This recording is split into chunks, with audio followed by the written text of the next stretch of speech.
Salut et bienvenue sur Deviens meilleur.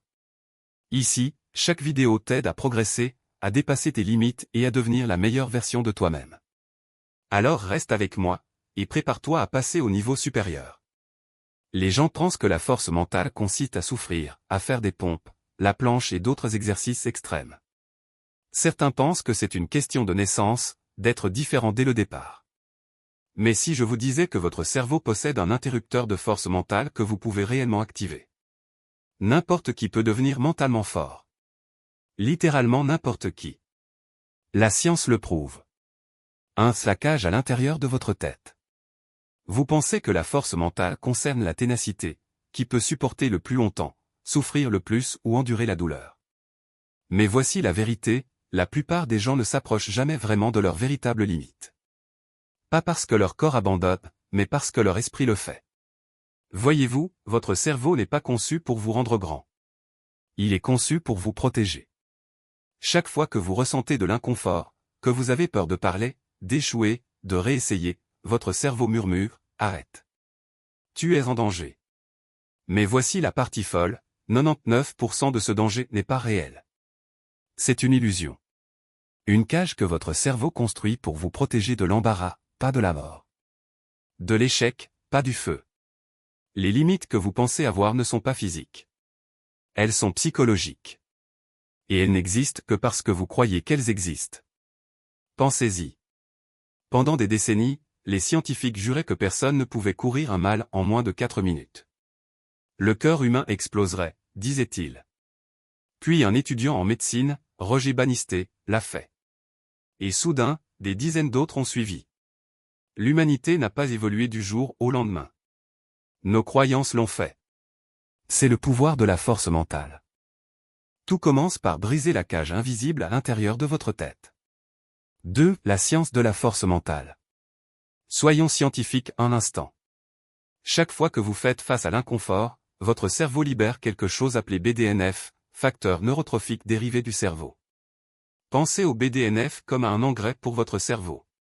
Il aide à créer de nouveaux neurones, à renforcer les anciens et à former de nouvelles connexions. Plus vous vous mettez au défi, plus votre cerveau libère de BDNF. Et c'est là que la magie opère.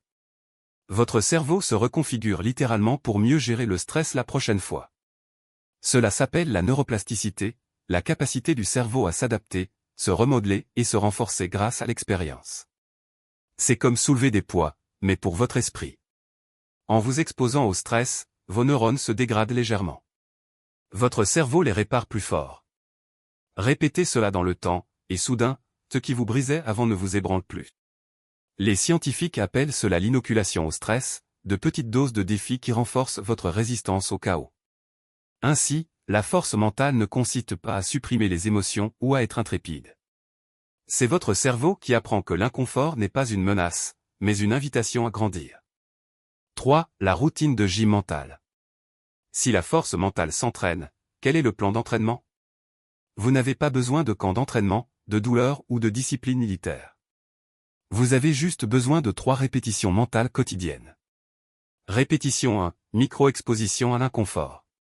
Chaque jour, faites une petite chose qui vous met mal à l'aise. Prenez une douche froide. Prenez la parole en classe. Travaillez 5 minutes de plus alors que vous avez terminé. Ces micro-stress envoient un message à votre cerveau, et « je suis en sécurité même quand c'est difficile ». Avec le temps, votre cerveau cesse de surréagir.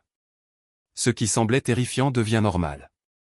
Répétition 2, recadrage cognitif. Lorsque votre cerveau dit « je ne peux pas faire ça », vous répondez « j'apprends aussi ». Ce petit changement transforme tout. Vous apprenez à votre cerveau que la lutte n'est pas un échec, mais un retour d'information. Vos neurones réagissent différemment lorsque vous croyez que l'effort équivaut à la croissance. Répétition 3, endurance consciente. Lorsque les choses deviennent difficiles, ne fuyez pas l'inconfort. Observez-le. Ressentez la tension dans votre poitrine, la chaleur sur votre visage, la tension dans vos mains. Cette conscience déplace le contrôle de votre amygdale, le centre de la peur, vers votre cortex préfrontal, le centre logique. C'est à ce moment que vous cessez de réagir et commencez à répondre. C'est là que la force mentale naît. Ces 3 répétitions micro-inconfort, recadrage, pleine conscience, sont l'équivalent mental des pompes, traction et squat. Vous ne les faites pas une seule fois. Vous les faites chaque jour, car chaque répétition reconfigure votre cerveau pour plus de force. 4. L'ennemi émotionnel. Voici une vérité que personne n'aime admettre, ce n'est pas la douleur physique qui brise les gens, mais la douleur émotionnelle. Quand vous abandonnez à mi-chemin d'un entraînement ou renoncez à un rêve, ce n'est presque jamais parce que votre corps ne pouvait pas tenir. C'est à cause de ce que votre esprit vous disait pendant que vous essayez, tu n'es pas assez bon. Pourquoi essaies-tu? Tu vas encore échouer. Ces pensées ne sont pas aléatoires. Elles proviennent directement de votre amygdale, le centre de la peur de votre cerveau. Elle fait son travail, vous protéger de l'embarras, du rejet et de la honte. Mais cette sécurité est ce qui vous maintient petit. Le secret n'est pas de faire taire la peur, mais de la comprendre. La pleine conscience apprend à votre cerveau à observer la peur sans s'y identifier. Lorsque vous sentez la panique monter, prenez une profonde inspiration et dites, ce n'est pas un danger. C'est de la croissance. Le moment où vous pouvez rester dans cet inconfort sans réagir, sans fuir, c'est le moment où vous reprenez le contrôle de votre cerveau primitif. La force mentale n'est pas l'absence d'émotion. C'est la maîtrise de celle-ci.